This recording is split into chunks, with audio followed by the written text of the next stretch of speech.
It's all about the syllables, baby. It's all about the syllables, baby. It's all about the syllables, baby. Time to become a syllable division lady. Hello, thank you for clicking on this video. I am Dr. Allison Parker, the Syllable Division Queen, your literacy coach from Brooklyn, New York. I'm in private practice helping children become more accurate and more fluent readers. In today's video, I would love to demystify for you if you have been wondering, why is my child in the fourth grade a struggling reader? Let's get into it. Well, the first reason I pointed out in the last video, which was titled, Why is my child in third grade a struggling reader? If your child is a struggling reader in fourth grade, chances are there's a lack of knowledge in the K through 3 foundational skills. If your child is struggling with phonemic awareness, which is auditory processing of letter sounds, well, your child definitely will struggle. If your child is struggling with sight words, digraphs, these two letters that make one sound, sight words are words that have unexpected sounds. So you're expecting it to make one sound and you find out that this EY says A and nobody told you this, you're going to struggle. If you don't know that digraphs, TH and CH and WH and SH and CK, together those letters make one sound. If you're not aware of this and you're in the fourth grade, you will struggle. You will also struggle if you do not know that we can slide consonants together. We can blend them together quickly in our mouths and make words. But if you haven't been taught about the consonant blends, then you are a kid who is disadvantaged until you learn this information. Same with the glued sounds and the silent E rules and the double vowels and the R controlled syllable type, as well as other concepts. If your child missed this in grades K, 1, 2, and 3, of course your child will be a struggling reader. But hang on to your hats. Don't be disillusioned and thinking that there's nothing that you can do, because at the end of this video, I want to present to you 3 key resources to help your child close the reading achievement gap. 2 of them are free. They're in the link. Don't click off this video. Stay with me to the end, sis. Stay with me. Now, reason number 2 is because your child just doesn't attend school regularly for whatever reason. Maybe something has happened at home and your child is sick, or your child is not well emotionally, or you guys have some other things going on. Anytime kids miss school, they miss an opportunity to learn something new. They miss the opportunity of that day of practice. Another reason why children are struggling in the fourth grade, which happens to be my favorite grade to teach, fourth grade, and then second grade, as well as kindergarten. I love these grades. Well, in fourth grade, here's what we noticed. There's an increase in level of independence. What does that mean? That means that parents think that kids are big now and you don't need my help. Sit down and do it yourself. You know what to do. You're big now. You're not a baby. I'm going to tell you, queen, sis, mom, fourth graders need help. So there's this increase in level of independence, but very little daily support at home and at school, because people think they can just figure it out on their own, and they can't. They need explicit instructions, they need step-by-step help, and they need support. They're not 18, they're 9. There's this concept called the summer slide, and kids miss out on opportunities to develop what they've learned and to enhance what they've learned from the previous school year, or they miss opportunities to practice and get better. And so some kids are too busy playing Roblox and video games and whatever else they're playing. And guess what? They're not helping their brain cells remember the words that they learned. And there's this huge missed opportunity if your kid is not working and practicing over the summer. So in the upper grades, kids in grades 3, 4, and 5 are very aware of state testing. Not only are they aware, some of them are sick about it. When I say sick, they're so anxious, they're so depressed, they're so worried that they're going to fail because they need so much help. Children know if they're different, they know if they need help, and they know when they're not doing well. And so this causes all kinds of emotional upheaval if they know they're behind. They know if they have a large achievement gap, and this leads to such sadness in many kids. If you haven't subscribed by now, click the button. Please subscribe to my channel so this channel reaches more people. Please like and click the notification bell. Like the video so that this video gets out to more moms who want to close the reading achievement gap this school year. I mentioned this in a previous video, but this is a big one. This sort of goes with the one that I mentioned about independence. There's this instructional focus mismatch. What does that mean? Students' data show they have gaps in phonics, phonemic awareness, fluency, sight words, but yet instruction is focused on assessing what kids understand about what they're reading, and kids can't get through 100 words without wondering what is that word and what is that word and what is that word and that word. So they're guessing the words. And guess what? The teachers focused on asking reading comprehension questions. They're asking kids to do more writing, answering what the main idea is or the causes and effects and inferences we can make about characters. And so the focus is on evaluating their comprehension. No one is looking at the errors that they make when they read. And so kids are mispronouncing words, and we wonder why the kid picked choice B rather than choice C, because the kid is guessing, and we're making this assumption that they don't need any foundational literacy skills honed, and it's just not true. There's the issue of children having trouble with reading multi-syllabic words. Many children have no idea that this EA says eh, no idea. That this EI says A. They have no idea about this little soft C hiding out over here.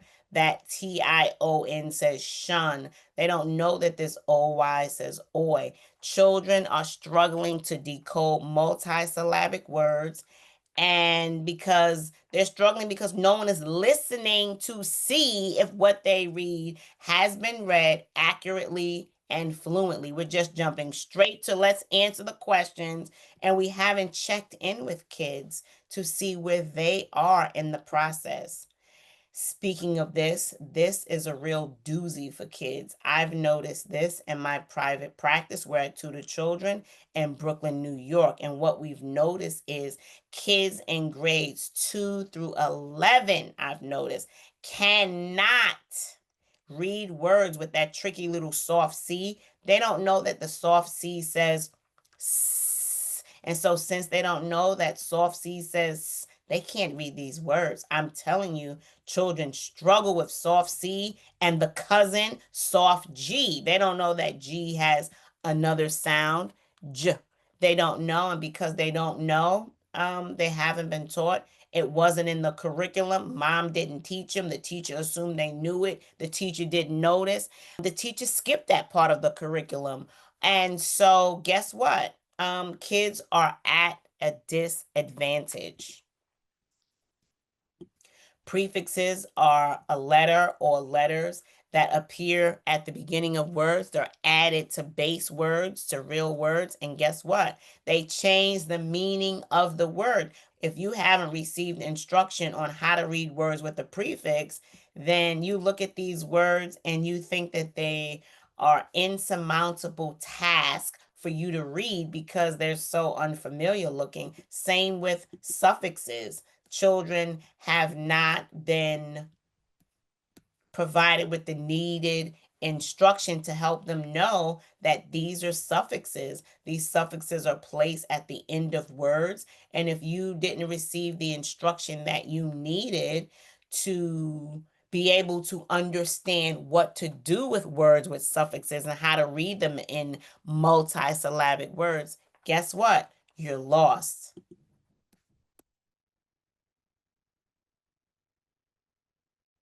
The next reason why children may struggle in the fourth grade is because they probably have been struggling for years.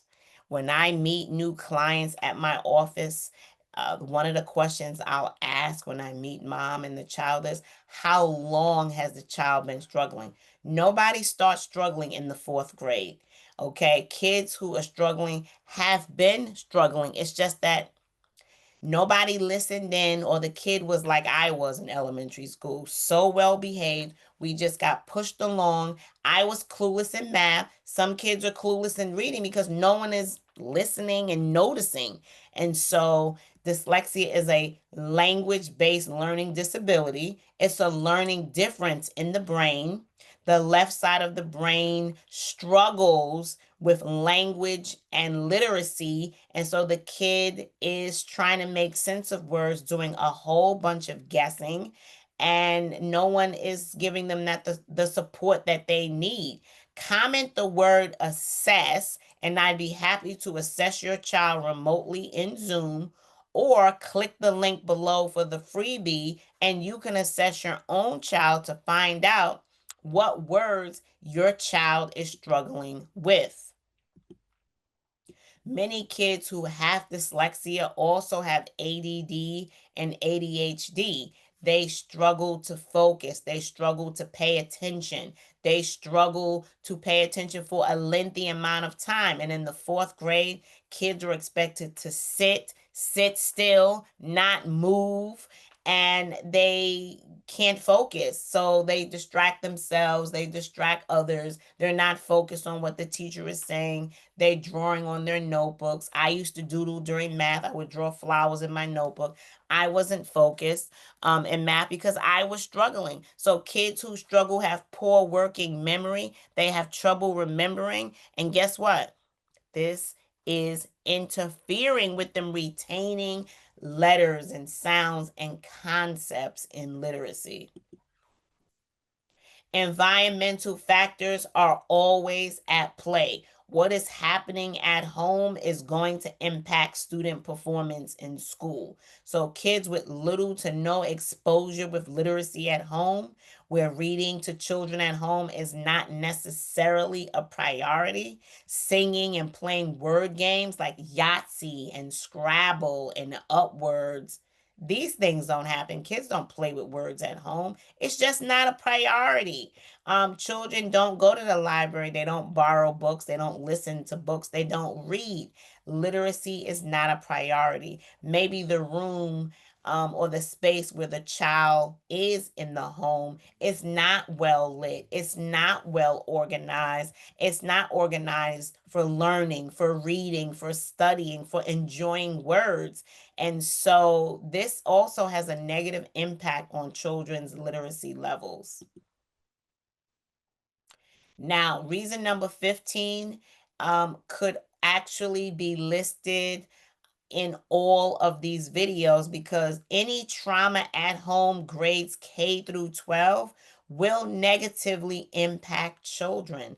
Divorce, destruction of the home due to a fire, death of a family member, disease or illnesses of a parent. I have two clients whose moms both had breast cancer. So, these children were so worried about their mom that they couldn't focus. So kids who are worried about their mothers, or if there's trauma in the home with regard to natural disasters, maybe a parent just doesn't have the money to focus on basic skills, or mom was recently laid off, or mom has 2 and 3 jobs, which I didn't list there, but I can think of a few clients whose moms have 2 jobs, and guess what? One of their jobs is not reading to their children. And so, because they're not reading to their children, because you're not prioritizing literacy in the home, mom, you're not prioritizing literacy in the home, it's having a negative impact on children.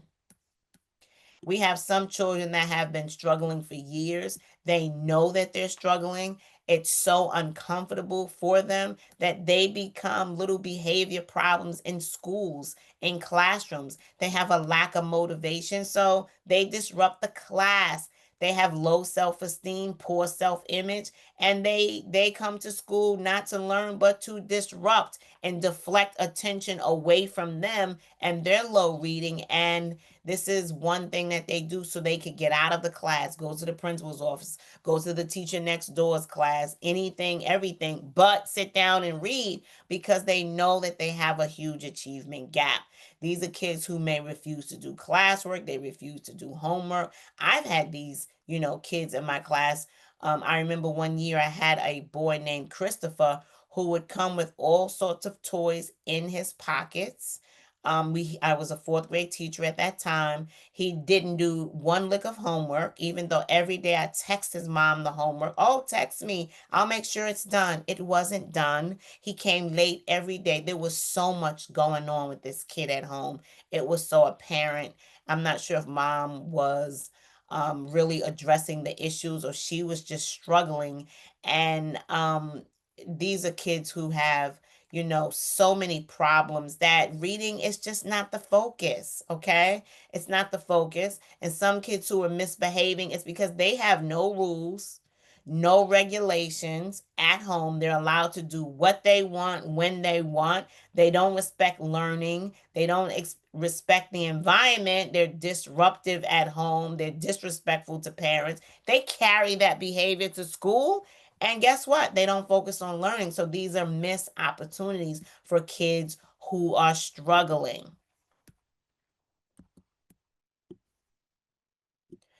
Now, I'm at the end of giving all my reasons to you. I've laid them out from A to Z. And so at this point, you have 2 choices. You can use the wait and see method. What is the wait and see method? Here is the wait and see method. I think I'll wait because I put my child in a new school. I think I'll wait and see how this year goes because I put my child in a charter school. I'll wait and see how things go at this new independent private school I put my child in.